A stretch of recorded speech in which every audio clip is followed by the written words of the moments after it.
नमस्कार, यो खबर भित्रको खबर हो र म सरोज पौडेल। दर्शकवृन्द, सत्य यो हो कि जब राजनीतिमा इमान हुँदैन तब पतन अवश्य हुन्छ। यस्तै नियति भोगिरहेका छन् मधेस केन्द्रित दलले पनि। मधेस आन्दोलनबाट नयाँ विरासत बनाएका यिनै मधेस केन्द्रित दललाई यति बेला अस्तित्व जोगाउन हम्मे भएको छ। पहिलो संविधान सभाबाट चौथो निर्णायक शक्ति बनेका यिनै दल यति बेला पुराना दल एमाले कांग्रेसकै छहारी खोजिरहेका छन्।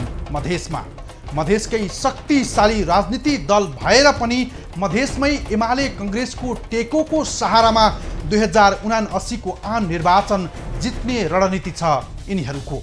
पहिचान र अधिकारको मुद्दा लिएर उदाएका यी शक्तिको ढल्दै गरेको विरासतको प्रसङ्ग सहित उपस्थित भएका छौं आजको खबर भित्रको खबरमा। 2064 को पहिलो संविधान सभा निर्वाचनको परिणामले पुराना दल एमाले र कांग्रेस चाउरिएका थिए भने माओवादी सहित मधेस केन्द्रित दल आक्रामक रूपमा उधाए। विशेष गरी 2063 को अन्तरिम संविधानप्रति असन्तुष्टि राख्दै थालिएको मधेस विद्रोहबाट उपेन्द्र लगायतका नयाँ अनुहारहरू देखा परे राष्ट्रिय राजनीतिको मूलधारमा। एक ताका मधेसमा एमाले कांग्रेसको वैकल्पिक शक्तिका रूपमा उदाएका मधेस केन्द्रित दल 2079 को आम निर्वाचनमा अस्तित्व रक्षाका लागि छहारी खोज्दै गरेका छन् एमाले कांग्रेसको।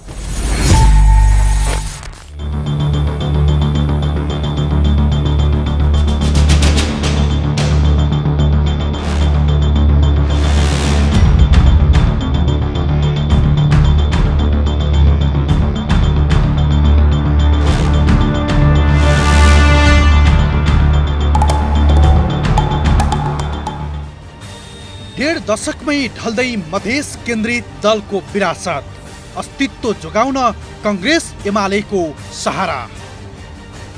मधेस मुक्तिको नारा उरालेर चलेको मधेस विद्रोहबाट उदय भएका मधेस केन्द्रित दल डेढ दशकमा रक्षात्मक अवस्थामा पुगेका छन्। यति बेला पहिलो संविधान सभा निर्वाचनमा चौथो र निर्णायक शक्तिका रूपमा उदाएका यी दलहरू 2079 को आम निर्वाचनसम्म आइपुग्दा अस्तित्वका लागि मधेसमै टेको खोज्न थालेका छन्।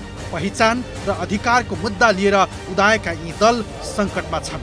जनभावना भन्दा पनि सत्ता जुवा अखडाले नै मधेस केन्द्रित दलमा सङ्कट आएको टिप्पणी गर्छन् राजनीतिक विश्लेषक। सकारात्मक रूपमा लिनुपर्ने सट्टा उहाँहरू चाहिँ मधेसी नेताहरूले जहिले पनि साम्प्रदायिक राजनीति गरेर यो मधेसमा रहेको चाहिँ असन्तुष्टिलाई, अलिकति विभेदलाई भजाउन खोज्ने र त्यसमा चाहिँ पहिचानको राजनीति पक्षधरहरूले त्यसैका आधारमा सङ्घ प्रदेशहरू बनाउन खोज्ने र त्यसैका आधारमा आफ्नो राजनीति गरेर आफूले केही पनि गतिलो काम गर्नुपर्ने, खालि पहिचानको नारा दिएको भरमा मधेसीहरूले फिल गरेको चाहिँ एउटा उसको विभेदको लाई क्यास गरेर भजाएर उहाँहरूले राजनीति गर्ने, आफू सत्तामा गइरहने, मोज गरिरहने, त्यस्तो चाहिँ गर्ने र सबभन्दा नराम्रो चाहिँ साम्प्रदायिक घृणालाई चाहिँ निरन्तर बढावा दिने काम गर्नु हो। त्यसको प्रतिफल त कुनै न कुनै दिन गएर अन्त्य हुनु थियो। म सबै एकै नागरिक हौँ, एकै नेपाली हौँ भन्ने बात ठाउँमा पुर्याउने चाहिने काम अझ हुँदै जानुपर्छ, अझ पुगेको छैन। र अर्को कुरो चाहिँ यो अलिकति मधेस जति बेला हामीलाई चाहिँ यो भारत सँग समस्या हुन्छ त्यसमा मधेसलाई को लोयल्टीलाई, निष्ठालाई चाहिँ भारतसँग जोडेर हेर्ने पनि यो गलत यो दृष्टिकोण, यो पहाडी राष्ट्रवाद भन्छौँ, यो भयो।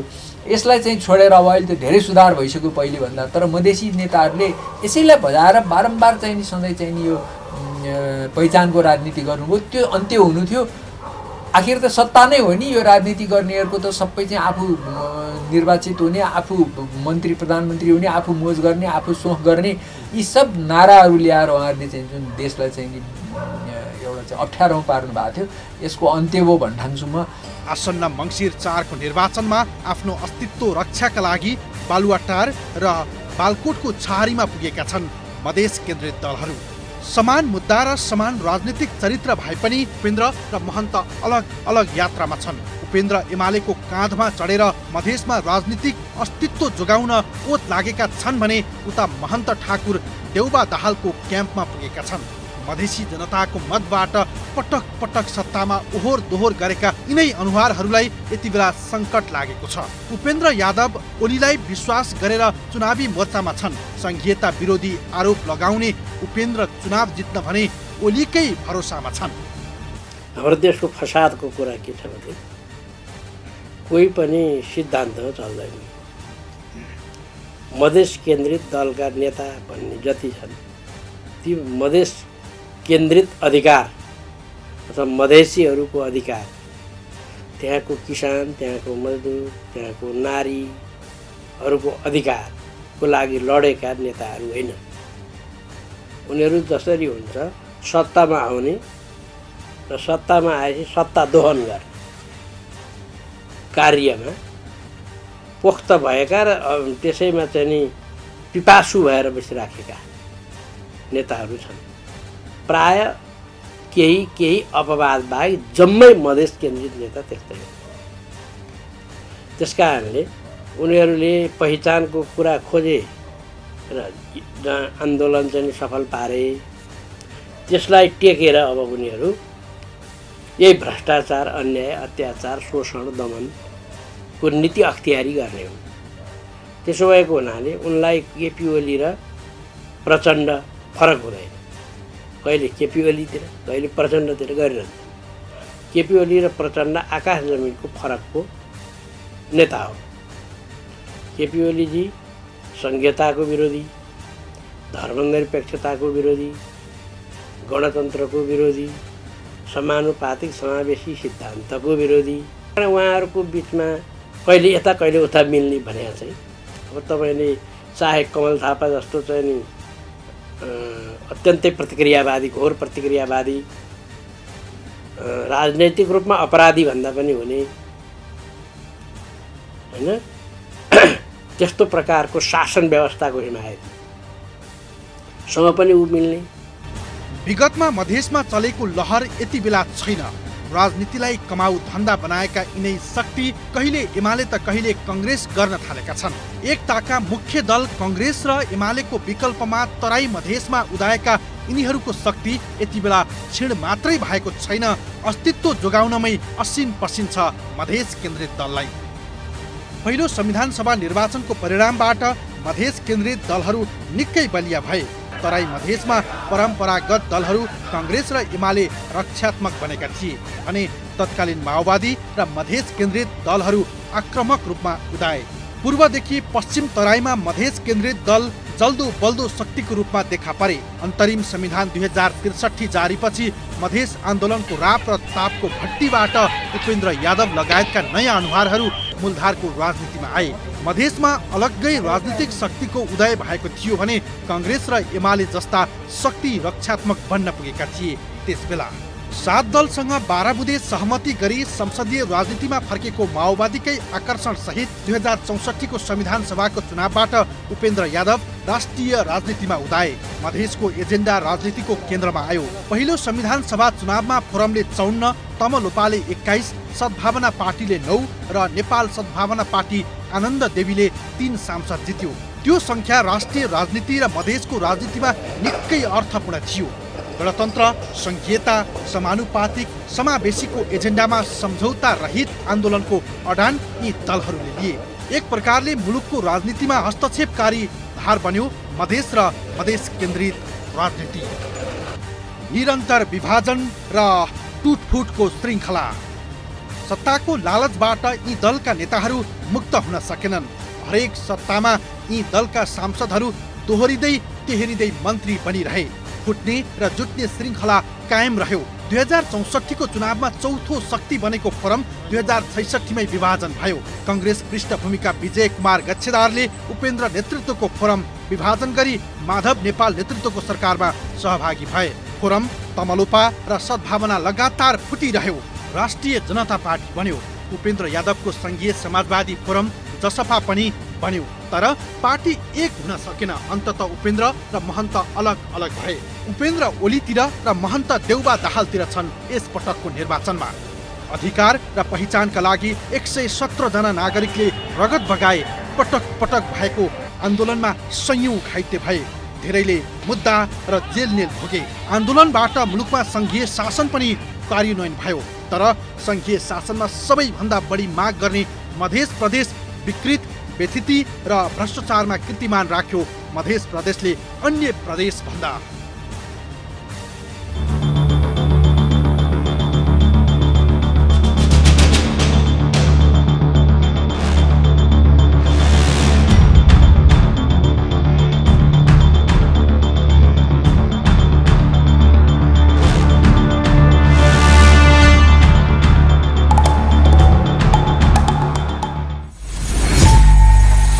मधेस केन्द्रित दलले मध्य प्रदेशमा बहुमतको सरकार चलाए 5 वर्ष। सङ्घमा पनि पटक पटक सरकारमा गए। सरकारमै जाने विषयले पटक पटक विभाजित भए मधेसी जनताको रगत र पसिनाको गर्भबाट जन्मिएको मधेसको राजनीति शक्ति आफ्नै कारणले पतन र विघटनको शिकार भएको छ। 117 बढी युवाको रगतको फल्साले सिञ्चित मधेसप्रति पटक पटक धोका दिए। जनतासँग गरेको बाचामा पटक पटक चुक्दै गएपछि मधेसमै कङ्ग्रेस एमालेको सहारा खोज्ने अवस्थामा पुगे मधेस केन्द्रित दल। 2079 को आम निर्वाचनमा ठुला भनिएका नेता नै मधेसमै किन असुरक्षित भए त? थप प्रसङ्ग सहित उपस्थित हुनेछौँ, हामी सँगै रहनुहोला। श्वेत मधेस प्रदेशको सस्तो नारा लगाएर मधेसमा आन्दोलन छेडिएको थियो। काठमाडौँले सधैँ उत्पीडन गरेको भन्दै हजारौं निर्दोष नागरिक सडकमा उतारिएको थियो। पटक पटक भएका आन्दोलनबाट प्राप्त उपलब्धिपछि सत्तामा पुगेर नेताहरू मालामाल भए भने जनताको बेहाल भयो, जसले गर्दा मधेस केन्द्रित दलप्रति जनताको विश्वास गुम्दै गएपछि मै हुँ भन्ने नेता समेत मधेसमै असुरक्षित छन् यो 2079 को आम निर्वाचनमा।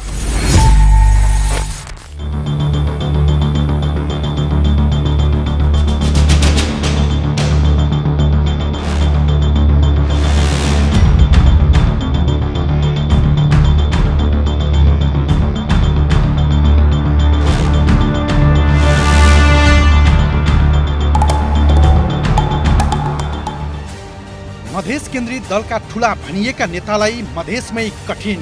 मङ्सिर 4 को आम निर्वाचन निकै महँगो बन्दै।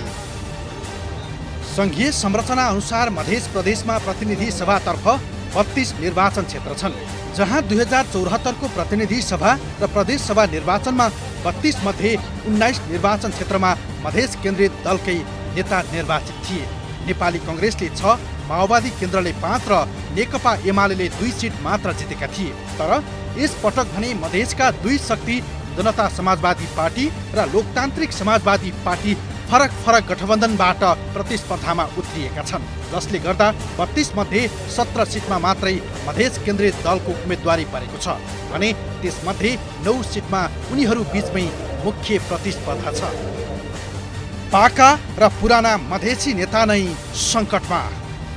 यी मध्ये कतिपय निर्वाचन क्षेत्रहरूमा पुराना र चर्चित अनुहार बीचमै कडा प्रतिस्पर्धा हुने देखिएको छ। 2064 को संविधान सभामा निकै बलियो रहेको यो शक्ति 2070 देखि निरन्तर ओह्रालो लागेको छ। पछिल्लो स्थानीय तह निर्वाचनको नतिजाले थप सङ्कट उन्मुख देखिएका छन् यी दल। यति मात्रै होइन, मधेसका हस्तीमा मानिएका मुख्य र ठुला नेताहरू नै असुरक्षित देखिएका छन् यस पटकको निर्वाचनमा। सर्लाही 2 सत्ता गठबन्धन दल नै प्रतिस्पर्धी। सर्लाही 2 मा भने सत्ता गठबन्धन दलकै नेताहरूबीच प्रतिस्पर्धा छ। यहाँ सत्ता गठबन्धनकै लोकतान्त्रिक समाजवादी पार्टीका वरिष्ठ नेता राजेन्द्र महतो र नेपाल समाजवादी पार्टीका अध्यक्ष महेन्द्र राय यादव भिड्दैछन्। गत निर्वाचनमा महतो धनुषा 3 बाट निर्वाचित थिए भने यादव सर्लाही 2 बाटै। 2070 सालको चुनावमा महतो र यादव बीच प्रतिस्पर्धा भएको थियो। त्यसबेला यादवले महतोलाई हराएका थिए, जसका कारण यहाँबाट निर्वाचित यादवलाई पराजित गर्नु महतोका लागि उति सहज छैन। सप्तरी 2 दुवै गठबन्धनका उम्मेदवारलाई राउतको चुनौती। मधेसमा उदाउँदै गरेको शक्ति सिके राउत नेतृत्वको जनमत पार्टी हो। यो पार्टीले स्थानीय तह निर्वाचनमा मधेसमा उत्साहजनक परिणाम नल्याए पनि सप्तरीमा भने यसको प्रभाव छ। यस पटक सप्तरी 2 बाट प्रतिनिधि सभा सदस्यका लागि राउत आफै उभिँदा दुई ठूला गठबन्धनका लागि चुनौती बनेका छन्। यहाँ नेकपा एमालेको समर्थनमा जनता समाजवादी पार्टीका अध्यक्ष उपेन्द्र यादव र नेपाली कङ्ग्रेसको समर्थनमा लोकतान्त्रिक समाजवादी पार्टीका नेता जयप्रकाश ठाकुर उम्मेद्वार छन्। राउत भने पहिलो पटक चुनाव लडेका हुन्। सत्ता गठबन्धनको सिट बाँडफाँडमा चित्त नबुझेर एमालेसँग तालमेल गरेका यादवका लागि यो चुनावमा ठाकुर र राउत दुवै चुनौती बनेका छन्। धनुषा क्षेत्र नम्बर 4 यादव र महासेठ बीच दोस्रो प्रतिस्पर्धा। धनुषा 4बाट प्रतिनिधि सभा सदस्यका लागि फेरि महेन्द्र यादव र रघुवीर महासेठ मैदानमा उत्रिएका छन्। पटक पटक संसद मन्त्री बनिसकेका र हाल पार्टीको केन्द्रीय पदाधिकारी रहेका यादव र महासेठ बीचको कडा टक्कर हुन सक्छ। धनुषा क्षेत्र नम्बर 3 विमलेन्द्र निधि र राजेन्द्रले छोडेपछि महत्तो र झा पहिलो पटक प्रतिस्पर्धामा। गत निर्वाचनका दुवै प्रतिस्पर्धीले मैदान छाडेपछि धनुषा 3मा लोकतान्त्रिक समाजवादीका नेता अनिल झा र नेकपा एमालेकी नेता जुली कुमारी महत्तो बीच प्रतिस्पर्धा पनि निकै रोचक हुने देखिएको छ। 2074मा रौतहट 1बाट निर्वाचित झा अहिले धनुषा 3मा गएर नेपाली कङ्ग्रेस, नेकपा माओवादी केन्द्र र लोसपा गठबन्धनबाट उम्मेद्वार बनेका हुन्। महत्त्वका लागि भने यो क्षेत्र नयाँ होइन। उनी नेकपा एमाले र जसपाको गठबन्धनबाट उम्मेद्वार बनेकी हुन्। त्यसो त महत्त्व 2070मा नेपाली कङ्ग्रेसका नेता विमलेन्द्र निधिसँग यही क्षेत्रमा पराजित उम्मेद्वार हुन्। पर्सा क्षेत्र नम्बर 1 यादवको पुरानै कर्णलाई नयाँ क्षेत्र र गठबन्धनकै बागीको चुनौती। प्रभावशाली नेताहरूको उम्मेदवारीका कारण पर्सा क्षेत्र नम्बर 1 को प्रतिस्पर्धा पनि निकै रोचक बनेको छ। यहाँ सत्ता गठबन्धनबाट लोकतान्त्रिक समाजवादी पार्टीका नेता लक्ष्मणलाल कर्णले उम्मेदवारी दिएका छन् भने विपक्षी गठबन्धनबाट जनता समाजवादी पार्टीका नेता प्रदीप यादव उम्मेद्वार बनेका छन्। 2074मा पर्सा 4बाट चुनाव जितेका कर्ण अहिले त्यो क्षेत्र छाडेर क्षेत्र नम्बर 1बाट उम्मेद्वार बनेका हुन्। आफ्नै पार्टीको ठूलो जनमत नहुँदा उनलाई गठबन्धनका नेपाली कङ्ग्रेस र नेकपा माओवादी केन्द्रमाथि भर पर्नुपर्ने अवस्था छ।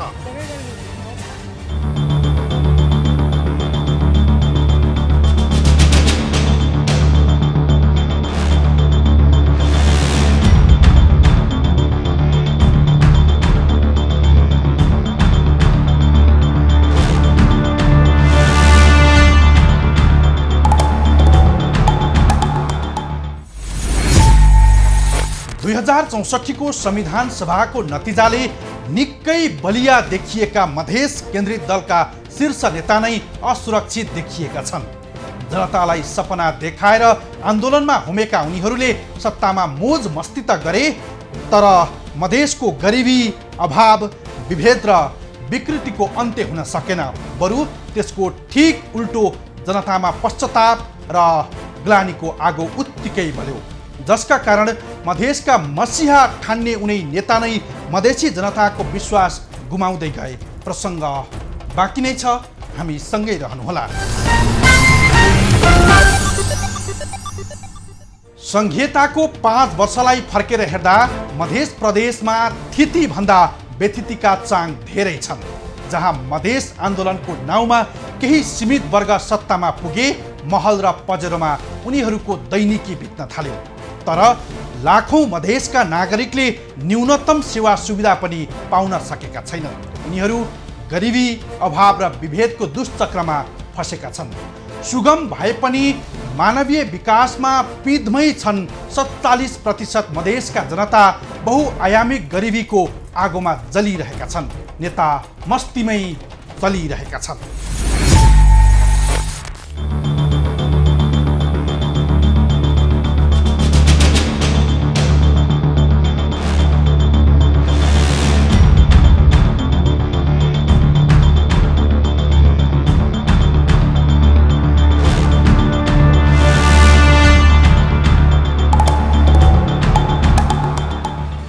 मधेस आन्दोलनमाथि धोखाधडी, नेता भए मालामाल, जनताको उस्तै छ बेहाल।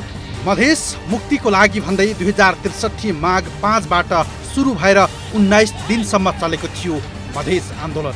श्वेत मधेस एक प्रदेश र अधिकार प्राप्तिका लागि भन्दै सुरु गरेको आन्दोलनबाट संघीयता, समावेशिता जस्ता सिद्धान्त पनि स्थापित भए। मधेसले केही राजनीति उपलब्धि हासिल गरेको पक्कै हो, तर यो राजनीति उपलब्धिको भर्याङले सीमित व्यक्तिहरूले लाभ लिए। अधिकार प्राप्तिका लागि 3 पटकसम्म चलेको आन्दोलनमा 117 जनाले ज्यान गुमाए, सयौं अङ्गभङ्ग भए। तर यो आन्दोलनको गर्भबाट जन्मिएका नेताहरू मालामाल भए, जनता जहाँको त्यहीँ रहे। देशले जुन विभेद भोगेको थियो, कथित पहाडे राष्ट्रवादको अथवा पहाडे समाजको पनि जुन विभेद भोगेको थियो, त्यो विभेदका अगेन्स्टमा उनीहरू आन्दोलित भए, त्यो ठिक छ। त्यो आन्दोलन पनि हुनै थियो एकचोटि। त्यस्तो आन्दोलन नभइकन राजनीति र चाहिँ समाजको कोर्स करेक्सन हुनेवाला थिएन। तर त्यसपछि सधैँ त्यही नारा दिएर बसेर त भएन। त्यसपछि चाहिँ उहाँहरूको भूमिका चाहिँ तपाईँको चाहिँ नि भारतले नाकाबन्दी लाउँदाखेरिमा चाहिँ एकदम चाहिँ भारतको प्यादा भएर बस्ने, जुन कि नेपाली जनमानसले मन पराएन, हाम्रो राष्ट्रियताले मन पराएन, सहेन, अघि त्यो फ्लप भयो। र त्यसपछि चाहिँ के भने उहाँहरू विभिन्न कारणले कमजोर हुँदै जानुभयो। अनि एउटा चाहिँ के भनेदेखि उहाँहरू त्यति बेला आन्दोलनबाट आउनुभएको थियो, त्यो आन्दोलन पनि अपरिहार्य थियो, इतिहासको आवश्यकता थियो, समयको आवश्यकता थियो।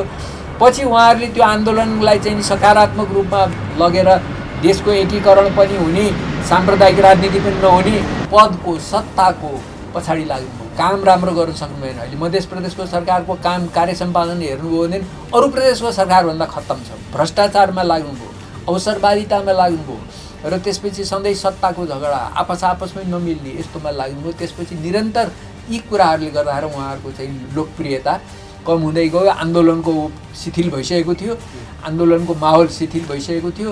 अब अर्को मधेस आन्दोलन हुने पनि म देख्दिनँ। र त्यसपछि चाहिँ अब उहाँहरूको चाहिँ नि यो उहाँहरूले चाहिँ अवसर पाएकोलाई गुमाउनु। संघीय शासनपछि मध्य प्रदेशको जन्म भयो। 8 जिल्ला रहेको मध्य प्रदेशमा 60 लाख नागरिक छन्। भौगोलिक सुगमता रहेको मध्य प्रदेश प्रचुर सम्भावना भएको प्रदेश पनि हो, जहाँ वीरगञ्ज जस्तो आर्थिक क्षेत्र यही प्रदेशमा पर्दछ। सुक्खा बन्दरगाह वीरगञ्ज समेत रहेको यस क्षेत्रमा भने गरिबी भयानक छ। 47% मानिस बहुआयामिक गरिबीको दुष्चक्रमा छन्। बेरोजगारीको आगोले उत्तिकै पिरोलेको छ। मधेसी जनता लैङ्गिक उत्पीडन, जातीय शोषण र विभेद, सामाजिक अपराध र सामाजिक कुसंस्कारले ग्रसित छ मध्य प्रदेश। समृद्धिको यात्रामा लैजानु पर्ने यी दल सङ्घदेखि प्रदेशसम्ममा सत्तामा आउजाउ गरे र बिताए 5 वर्षे कार्यकाल। 5 वर्षको यो अवधिमा सिनको भाचेनन् मधेसी जनताको हितका लागि केवल सत्तामै घुमिफिरी गरेर कटाए समय। मधेसवादी दलहरू बालुवाटार पुग्नुपर्ने कारण र बालकोट पुग्नुपर्ने कारण उहाँहरूले सधैँ मधेसी जनतालाई ठग्या छ र उहाँहरूको एजेन्डा कमजोर भएकै छ। उहाँहरू सधैँ मधेसी जनतालाई ठगेर र मधेसी जनतामाथि अन्याय गरेर नै उहाँहरू राजनीति गर्नुभएको छ र आफ्नो कुर्सी जोगाउनको लागि बालुवाटार र बालकोट पुगिराख्नु भएको छ। 5 वर्षलाई फर्केर हेर्दा मधेसका आधारभूत समस्याहरूको हल भएन। केही मानिसहरू मन्त्री भए, मुख्यमन्त्री भए, निजी सम्पत्ति जोडे, तर जनताको अवस्थामा 20बाट 19 भएन। कुशासन भ्रष्टाचारले मध्य प्रदेश डुङडुङती गनायो, जसले जनतामा यति बेला चरम असन्तुष्टि र आक्रोश उत्तिकै छ। एजेन्डै छैन। कुनै नेता जान्छ बालकोट, कुनै जान्छ लाजिमपाट, यिनीहरू आफ्नो स्वार्थमा लिप्त भयो। हाम्रो जति आन्दोलनकारी हामीहरूले गरे सबैले साइड गरे। यिनीहरू परिवारवाद, नातावाद, पितावाद, छोरीवाद, लभरवादमा लाग्यो। अनि त्यसैको विरोधमा हामीहरू आन्दोलनबाट आएको मान्छेहरू नेपाल सरकारले मुद्दा पनि लगाएको थियो। मधेस केन्द्रित दल जनता समाजवादी र लोकतान्त्रिक समाजवादीले प्रतिनिधि सभा र प्रदेश सभाको गत निर्वाचनमा मधेस आन्दोलनको मुद्दा तथा शहीदहरूको नामको फाइदा उठाउन कुनै कसर छोडेनन्। तत्कालीन संघीय समाजवादी फोरम र राजपा नेपालले राम्रो जित पनि निकाल्यो। मधेस आन्दोलनबाट मधेसले धेरै कुरा पाए भने धेरै थोक गुमाए पनि। तर पछिल्लो समय मधेस केन्द्रित दलले मधेस आन्दोलनलाई भजाएर खाने धन्दा चलाएको आरोप लगाउँछन् प्रदेशवासी। हाम्रो जुन माग छ, जुन मुद्दा छ, त्यो माग र मुद्दासँग जो हामीसँग सहकार्य गर्न खोज्छ, जसले हाम्रो माग मुद्दा सम्बोधन गर्न खोज्छ, हामी त्योसँग जान्छौँ। न बालकोट जान्छु र बालुवाटार जान्छु। जसले हाम्रो सम्बोधन गर्न खोजेको छ उसँग हामीले सहकार्य गरेको छ। प्रदेशमा अहिले मधेसवादी दलको सरकार भए तापनि शासन गर्ने प्रवृत्ति पुरानै ढर्राको छ। मधेसी जनताले चाहेका कुराहरू अहिलेसम्म पुरा हुन नसक्नु, मधेसमा चाहे जस्तो विकासको अनुभूति गर्न पाएका छैनन् मधेसी जनताले काठमाडौँका शासकहरूभन्दा पृथक शासक सोचेका थिए, तर सो शासनभन्दा केही पृथक अनुभूति मधेसी जनताले गर्न अहिलेसम्म सकेनन्। 2064 पछि मधेस केन्द्रित दलहरू पटक पटक सम्झौता गरेर सरकारमा गए, तर जुन उद्देश्यका साथ उनीहरू सरकारमा गए त्यसको उपलब्धि प्राप्त भएन। उनीहरूको जीवनशैली परिवर्तन भयो, तर मधेसको जनता र मधेसका मुद्दामा कुनै परिवर्तन भएन। मधेस केन्द्रित दललाई कुनै सिद्धान्त चाहिँदैन। अब नागरिकताको विधेयक अहिले पास गर्नलाई रोक्ने, चाहे राष्ट्रपतिले लगाएर होस् चाहे आफैले होस्, त्यो विधेयक पास गर्न नदिने र हजारौँ मधेसमा रहेका, नेपालमा रहेका नागरिकलाई नागरिकता विहीन बनाउन कोसिस गर्ने र त्यसमा बसेर बार्गेनिङ गर्ने, मलाई भोट दिन्छस् भने नागरिकता दिन्छु भने जस्तो गर्ने, मलाई दिनुहोस् भने दिन्न भने जस्तो गर्ने। पहिचानको आन्दोलनलाई राम्रोसँग समातेकै छैन कसैले पनि समातेको छैन। पहिचानको आन्दोलन समाउनु भने त्यहाँको संस्कृतिलाई समाउने हो, त्यहाँको रीतिरिवाजलाई समाउने हो, त्यहाँको परम्परा, राम्रा परम्पराहरूलाई समाउने हो। तर तिनीहरूको नामबाट फेरि यही विकृति, विसङ्गति, भ्रष्टाचारयुक्त सत्ता चलाउने होइन नि। त्यस कारणले पहिचान भनेको मधेसको पहिचान छुट्टै थियो, यहाँको वेशभूषा छुट्टै छ, यहाँको भाषा छुट्टै छ। त्यहाँको भाषा नि हिन्दी भाषा होइन, मैथिली भाषा, भोजपुरी भाषा, अवधी भाषा इत्यादि भाषाहरू जुन छन्। पार्टी अध्यक्षहरूको लावा लस्कर उस्तै मधेस आन्दोलन सुरु भए यता धेरै नेताको जन्म भएको छ र धेरै अध्यक्ष नै भए। आन्दोलन सकिए लगतै मधेसी जनाधिकार फोरम नेपाल दलको रूपमा बाहिर आएको थियो। यो पार्टीमा प्रवेश गर्नेहरू लहर निकै चल्यो। कांग्रेस एमालेबाट प्रवेश गर्नेहरूको लहर चलेपछि पहिलो संविधान सभा निर्वाचनमा फोरम चौथो दल बन्यो। 53 सिट ल्याएर फोरम पार्टी स्थापित हुँदासम्म फोरम सहित सद्भावनाको 2वटा खेमा गरी 3 पार्टी मात्रै थियो तराई मधेसमा राजनीति गर्ने। तर अहिलेसम्म आउँदा 11 जना अध्यक्ष छन्। केही लोप भइसकेका छन् भने कसैको अस्तित्व नै हराइसकेको छ।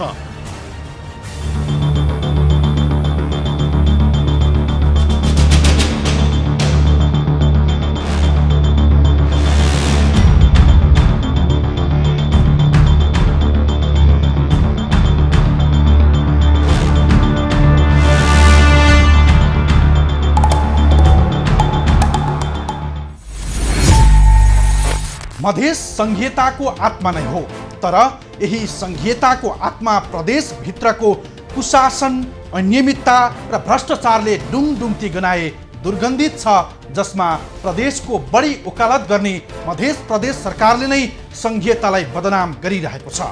यसरी तिनै तहका सरकार मध्ये मधेस प्रदेश सरकार बढी बदनामी भयो। मधेसी जनताको मत लिएर सिंहदरबार छिरेका नेताहरू पनि मालामाल भए। पटक पटक उप प्रधानमन्त्री मन्त्री भए, जिल्ला कारमा हुइकिए। बिताए 5 वर्ष।